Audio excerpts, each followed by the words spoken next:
Capítulo 8. Como sujeito com síndrome de Down aprende matemática. Cristiane Milagre da Silva Rodrigues, Secretaria Municipal de Educação de Vitória, Espírito Santo. Resumo. O objetivo dessa pesquisa foi ampliar a compreensão do processo de ensino-aprendizagem da matemática para duas estudantes com síndrome de Down inscritas nos últimos anos do ensino fundamental, assumindo características de estudo de caso colaborativo. Procurou-se identificar e avaliar seus conhecimentos lógico-matemáticos, suas limitações e potencialidades. Buscou-se estratégias para levar as estudantes à aprendizagem dessa disciplina e estabeleceu-se relações para a construção de conhecimentos matemáticos que lhes permitissem compreender e transformar o seu dia a dia. Para embasamento teórico, utilizamos Vygotsky e D'Ambrosio. A sondagem realizada demonstrou que as estudantes não possuíam conhecimentos numéricos elementares, não eram alfabetizadas e interagiam pouco com os professores e colegas. Houve avanços, ainda que tímidos. O trabalho apontou para formas de realizar o ensino mais efetivo da matemática para sujeitos da educação especial, proporcionando à escola construir uma prática pedagógica que favoreça o desenvolvimento de habilidades imprescindíveis à competência do estudante com síndrome de Down. Palavras-chave: matemática, educação inclusiva, síndrome de Down. Introdução. Analisando estudos produzidos na área de interesse desse artigo, podemos perceber que não é grande o número de trabalhos voltados para a temática geral que envolve a pesquisa sobre o ensino para estudantes com síndrome de Down. Quando o tema é o ensino de matemática, o número de trabalhos ainda é mais reduzido. Em 2013, foi realizada uma pesquisa para minha dissertação de mestrado que teve como objetivo ampliar a compreensão do processo de ensino e aprendizagem da matemática para estudantes com síndrome de Down inscritos nos últimos anos do ensino fundamental, procurando identificar e avaliar seus conhecimentos lógico-matemáticos, as limitações destes estudantes e suas potencialidades. O trabalho assumiu as características de um estudo de caso colaborativo, tendo como sujeitos centrais duas estudantes dos últimos anos do ensino fundamental de uma escola pública municipal de Serra, Espírito Santo. Alice, à época, com 16 anos e cursando a 7ª série, e Bárbara, com 13 anos, cursando o 6º ano. Neste estudo, foram utilizadas como técnicas de coleta de dados a observação direta, o diário de campo, a análise documental, as memórias analíticas e a gravação, visando analisar, sistematizar, contextualizar e encontrar ligações e distanciamentos entre os dados coletados, o cotidiano escolar e os aportes teóricos. A pesquisa. Para a realização da pesquisa, foram entrevistadas simultaneamente as duas responsáveis pela Gerência de Educação Especial do município de Serra, Espírito Santo, com a finalidade de contextualizar o município quanto à sua experiência com a educação especial, profissionais envolvidos, público atendido, serviços oferecidos e proposta política, momento no qual selecionamos a escola de ensino fundamental onde seria desenvolvida a pesquisa, a fim de otimizar tempo e conseguir maior diversidade de sujeitos. Em contato com a diretora da escola, apresentamos a proposta de trabalho e definimos os sujeitos da pesquisa baseados no critério de que seriam estudantes do Fundamental 2 que estudassem no mesmo turno, solicitando informações relativas à escola para que pudéssemos contextualizá-la. Foi-nos encaminhado o projeto político-pedagógico da escola e, a partir desse documento, caracterizamos a mesma. Para a sondagem das reais necessidades, foi realizado um período exploratório de 11 dias com observações de uma aula de cada disciplina das estudantes. Nessas aulas, foi observado seu comportamento e sua interação com os demais colegas, com suas estagiárias e com o professor regente. Também foram observadas nos horários de entrada, recreio e saída da escola. Na oportunidade, realizamos entrevista semi-estruturada com as estudantes, seus professores, estagiárias, coordenadora e pedagoga da escola. Após as entrevistas, assistimos novamente à aula de cada disciplina para observarmos se a reflexão produzida poderia ter trazido mudanças no posicionamento desses profissionais quanto às estudantes. Marcamos juntamente com a professora de educação especial uma reunião com os responsáveis pelas estudantes Alice e Bárbara, a fim de esclarecer a pesquisa e obter informações adicionais a respeito da vida extraescolar das mesmas, visando um melhor conhecimento de suas limitações, hábitos e potencialidades. As estudantes foram retiradas da sala de aula para realizar algumas atividades na sala de educação especial, para sondarmos o que as mesmas sabiam de matemática. Foram realizadas observações participativas em todas as aulas de matemática das duas estudantes, a saber, 4 aulas por semana, nos meses de maio, junho, julho e agosto de 2013, quando foram exploradas atividades que visavam melhorar seu desempenho na referida disciplina, independentemente do conteúdo relativo à série ou ano cursado. O sistema de avaliação das estudantes aconteceu no decorrer de todo o período da pesquisa e teve por finalidade detectar a evolução de seu pensamento matemático. Constituiu-se de 3 documentos compatíveis com a proposta avaliativa do professor para as demais estudantes, valendo 10 pontos cada um, uma pasta individual em que foram arquivadas as atividades envolvidas com a finalidade de observar o desenvolvimento escolar dessas estudantes, além de 2 avaliações escritas sobre os conteúdos estudados por elas. Minhas primeiras impressões. As estudantes pareciam ser vistas por todos como membros da escola, embora não fossem tratadas como iguais. Alice me pareceu mais dependente da estagiária e também mais infantilizada em comparação com Bárbara. Em contrapartida, interagia muito mais com os professores, demais funcionários da escola e colegas. Alice não estava alfabetizada, não conhecia números e nem cores e sua participação na aula se limitava a responder à chamada. Tudo o que precisava, a estagiária lhe fornecia. Quanto à observação das aulas, constatei que o comportamento das estudantes não se diferenciava com a mudança de professor e ou de disciplina. De maneira geral, elas não participavam das aulas, se limitando a realizar atividades aleatórias, que não se relacionavam ao conteúdo ministrado, propostas pelas estagiárias. Prestavam atenção ao que era explicado pelas estagiárias e não pelos professores. Os professores, quando queriam se comunicar com os estudantes, raras vezes se dirigiam às respectivas estagiárias.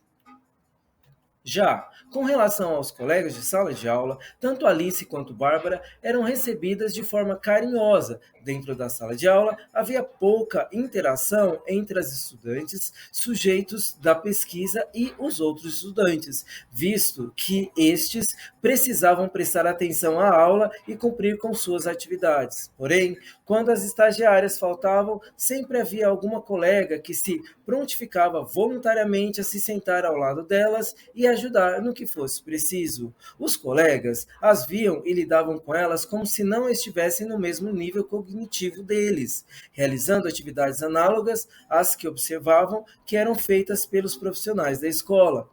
A partir dessas observações, busquei definir estratégias para levá-las à construção de conhecimentos matemáticos como meio para compreender e transformar o seu dia a dia, apoiando-me em uma abordagem sócio-histórica, Vygotsky, e na etnomatemática, D'Ambrosio. Vygotsky, dentre outros conceitos, trabalha com o de mediação na relação homem-mundo e com um papel fundamental do contexto cultural na construção do modo de funcionamento psicológico dos indivíduos. A contingência histórica, a especificidade cultural e a particularidade do percurso individual são componentes essenciais da teoria vygotskiana. Nas palavras de D'Ambrosio, 1993, página 5, a etnomatemática, abre aspas, é a arte ou técnica de explicar, de conhecer, de entender nos diversos contextos culturais, fecha aspas. O autor admite que toda atividade humana resulta de motivação proposta pela realidade na qual está inserido o indivíduo através de situações ou problemas que essa realidade lhe propõe, diretamente através de sua própria percepção ou indiretamente mediante propostas de outros. Buscamos assim um caminho teórico, metodológico, imerso no cotidiano escolar. em uma abordagem microetnográfica que requer a atenção a detalhes e o recorte de episódios interativos, sendo voltada para minúcias indiciais. Essa abordagem se insere na proposta de etnografia e implica, segundo Góes, 2000, página 10, a descrição ou reconstrução analítica do cenário e das regras de funcionamento de um grupo cultural. Privilegia o como acontece. Dessa forma, acredito que abordar essas estudantes em seu contexto cultural, considerando suas particularidades e levando em consideração a mediação necessária para sua aprendizagem, conforme preconizam os autores, favorece o ensino-aprendizagem da matemática. Ao final da pesquisa, propus uma reunião com os responsáveis das estudantes e com o corpo docente da escola, com a finalidade de discutirmos os resultados do trabalho desenvolvido. Porém, não foi possível devido à dinâmica da unidade de ensino. Deixei a escola sob os cuidados da professora de educação especial e das estagiárias das estudantes, jogos matemáticos, atividades escritas de matemática, orientações com possibilidades para continuar explorando essa disciplina com Alice e Bárbara, e algumas atividades de conceitos que não haviam sido trabalhados, pois, devido à limitação do tempo, privilegiaria as primeiras noções numéricas. Não posso dizer que, ao terminar a pesquisa, houve uma mudança por parte da escola e dos profissionais diretamente ligados às estudantes, mas também não posso dizer que foi em vão o período que ali passei. De uma maneira ou de outra, as estudantes ficaram mais visíveis e pude mostrar que faziam parte efetiva do contexto escolar. Para resumir a aprendizagem de Alice e de Bárbara, apresento esse trabalho separadamente, entendendo que foi o conhecimento e não é estar o conhecimento não entendendo que o conhecimento não é estático e considerando o que foi apercebido no período da observação participante. A aprendizagem de Alice. Alice oferecia muita resistência em estudar, em responder a questionamentos e em realizar as atividades solicitadas. Não tinha noção de horários, nome de professores ou disciplinas que cursava. Não prestava atenção à explicação do professor regente. Então, decidi trabalhar eu mesma, realizando as explicações e intervenções com ela durante as aulas de matemática. Alice tinha boa coordenação motora para copiar figuras, recortar e realizar colagens, mas muita dificuldade para entender os enunciados que ouvia dos exercícios. Não reconhecia os algarismos, sua escrita e nem a quantidade representada. Sempre que fazia uma pergunta, Alice insistia em dizer, abre aspas, não sei, fecha aspas, mesmo demonstrando saber a resposta. Vygotsky diz que a criança atrasada se distrai prontamente da tarefa iniciada e, sem finalizar, encontra satisfação na tarefa incompleta e inacabada de solução. Mas, apesar de sua resistência em realizar os exercícios, quando prestava atenção às explicações, costumava fazê-los corretamente.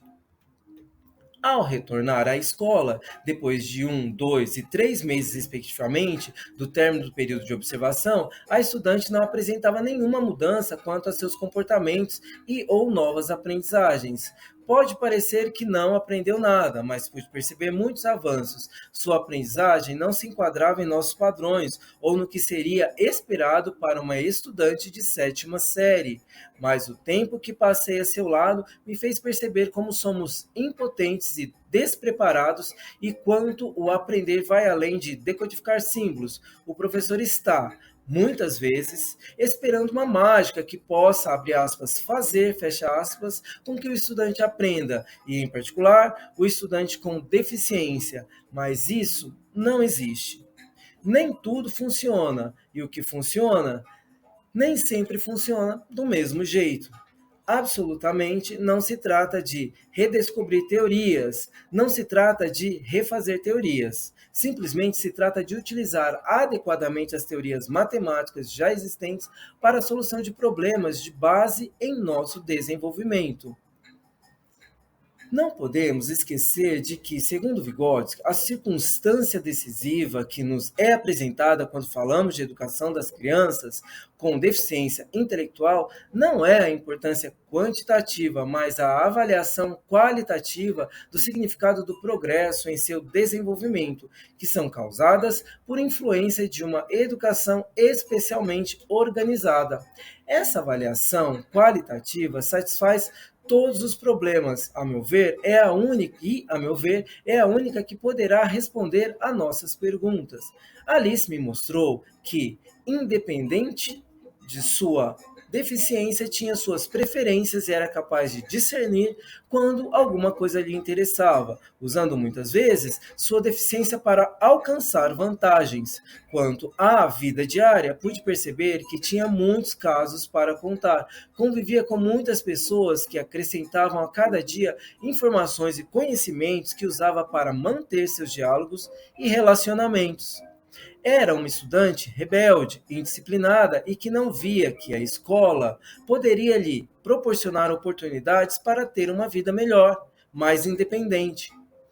Mas isso não me surpreendia, pois no tempo em que a acompanhei, ninguém da escola ou de sua família parecia pensar o contrário. Constatei que Alice era uma estudante como a maioria dos estudantes de sua sala, que também pouco se interessavam pelas atividades escolares.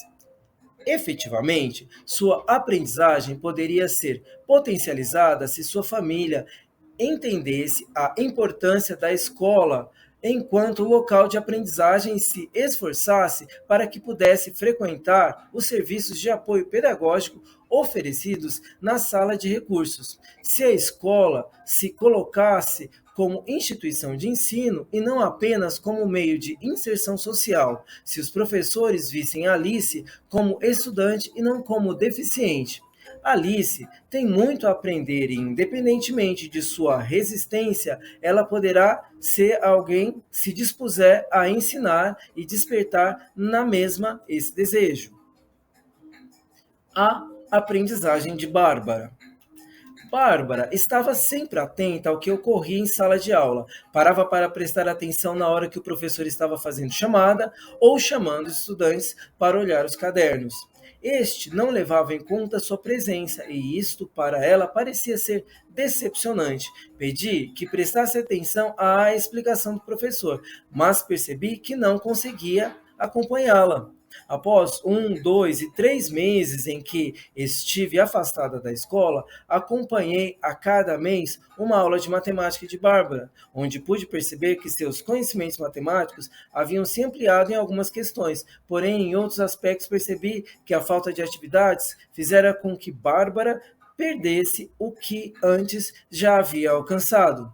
Quantas surpresas agradáveis Bárbara me proporcionou! É maravilhoso lembrar do seu, abre aspas, ritual, fecha aspas, toda vez que fazia contagens, de como seus conhecimentos quanto a muitas coisas para além da matemática foram ampliados. Talvez não seja suficiente para aqueles que olham para esses relatos, mas também não eram suficientes para ela. Tenho certeza que poderia ir muito mais longe. Vygotsky diz que as 4 operações de aritmética que uma criança deficiente domina é um processo muito mais criativo do que para uma criança sem deficiência, o que para a criança, abre aspas, normal, fecha aspas, seria dado quase como um, abre aspas, dom, fecha aspas, muitas vezes sem abordagens especiais, para a criança com deficiência intelectual, certas tarefas seriam bem difíceis, demandando a superação de diversos obstáculos. O modo como se chega aos resultados tem, aparentemente, um caráter criativo. E também, como ele, penso que o mais essencial no desenvolvimento de Bárbara foi justamente a superação de inúmeras dificuldades para além dos conhecimentos matemáticos. Se mostrou muito aplicada, interessada e disciplinada, sabia exatamente o que fazia na escola e, sempre que necessário, não hesitava em reivindicar seus direitos. Quanto à sua convivência com as demais pessoas, não se mostrava muito receptiva, talvez por ser a única criança na família, sua relação com outras pessoas e o conhecimento de coisas gerais do próprio cotidiano era bem limitado. Aprendeu muito, mas poderia aprender ainda mais. Estava sempre disposta a realizar as tarefas apresentadas e atenta ao que lhe era ensinado. Sua aprendizagem poderia ser ainda maior se sua família a levasse à sala de recursos no contraturno. Quanto à escola e professores, independentemente de suas ações, não muito favoráveis à aprendizagem de Bárbara, esta continuava aprendendo, pois apresentava uma força de vontade incrível. Vygotsky nos lembra que devemos ensinar a criança com deficiência mental não apenas para tocar, cheirar, ouvir e ver, mas para usar seus cinco sentidos, para dominá-los e empregá-los racionalmente de acordo com seus fins. Nessa perspectiva, Bárbara não apenas aprendeu alguns conceitos de matemática, mas descobriu, acima de tudo, como usá-los em seu benefício. As estudantes. Vygotsky reforça que o ensino deve ser realizado quando diz que, embora a criança com deficiência intelectual precise estudar por mais tempo, embora elas aprendam menos do que as crianças sem deficiência, embora finalmente é lhes ensinado de outra maneira, aplicando os métodos e procedimentos especiais adaptados às especificidades de seu estado, devem estudar o mesmo que todas as outras crianças, receber a mesma preparação para a vida futura, para que, em seguida, possam participar dela até certo ponto com os outros.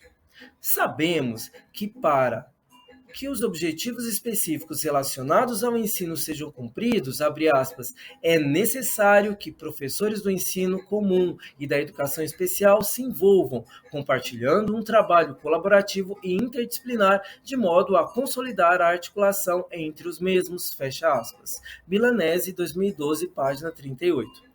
A autora ainda nos informa que, abre aspas, a inclusão escolar requer outras formas de organização da escola, com compartilhamento de responsabilidades por todos os atores envolvidos no processo educativo, fecha aspas, Milanese, 2012, página 127.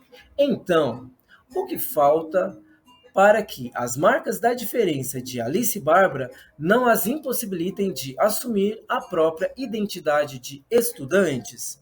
Sabemos que há muitas questões que perpassam esse processo no qual Alice e Bárbara estão envolvidas. As políticas públicas muitas vezes são falhas e não há formação consistente para professores, por exemplo. Reconhecemos que todas essas relações interferem diretamente no interesse do professor pelo sujeito da educação especial, que, na maioria das vezes, é pequeno.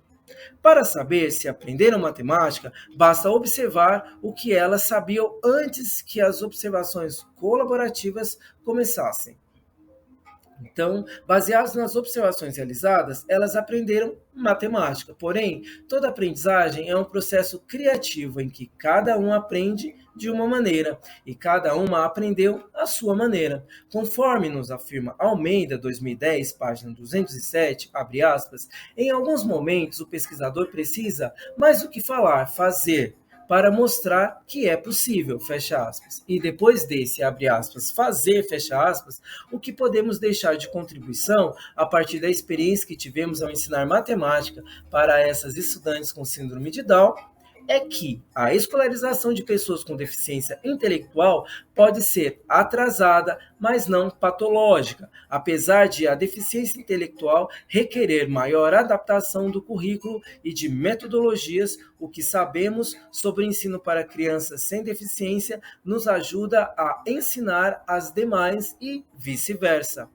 O que percebi durante as observações com Alice e Bárbara é que o ensino de matemática tinha mais sentido quando planejava e definia objetivos e tarefas a serem trabalhados, priorizava determinados conteúdos em função das respostas que elas me davam, utilizava material manipulativo, contextualizava as atividades, reforçava o que havia sido trabalhado anteriormente, as motivava, individualizava o ensino e avaliava a partir do que tinha sido proposto. Mas nada disso deve ser muito diferente do processo de ensino-aprendizagem de todos os estudantes. Percebi também que seria de extrema importância que, ao ingressarem na escola, os estudantes com deficiência tivessem uma avaliação de seus conhecimentos prévios sobre as várias áreas de conhecimento e, a partir disso, fossem elaborados planos educativos individuais. Isso, com certeza, mostraria aos professores por onde deveriam começar, o que talvez seja a sua maior dificuldade, e, ao mesmo tempo, daria aos estudantes a oportunidade de mostrarem o que sabem e, principalmente, que podem aprender muito mais. Considerações finais. Após esses 4 meses de observação colaborativa, me surpreendi ao perceber o quanto essas meninas aprenderam, mas, para além disso, o quanto poderiam ter aprendido se fossem ensinadas desde sempre. Concordo com Vygotsky quando diz que a escola deve não só adaptar-se às insuficiências da criança, mas também lutar contra elas, superá-las. É preciso observar a peculiaridade e singularidade dos meios utilizados na escola e seu caráter criativo, e buscar uma escola não de débeis mentais que se esforçam para que não se adaptem ao defeito, mas onde os estudantes tenham condições para superá-lo. E quanto à pergunta inicial sobre como o sujeito com síndrome de Down aprende matemática, mais do que nunca tenho certeza de que, a seu tempo, da mesma forma que os outros.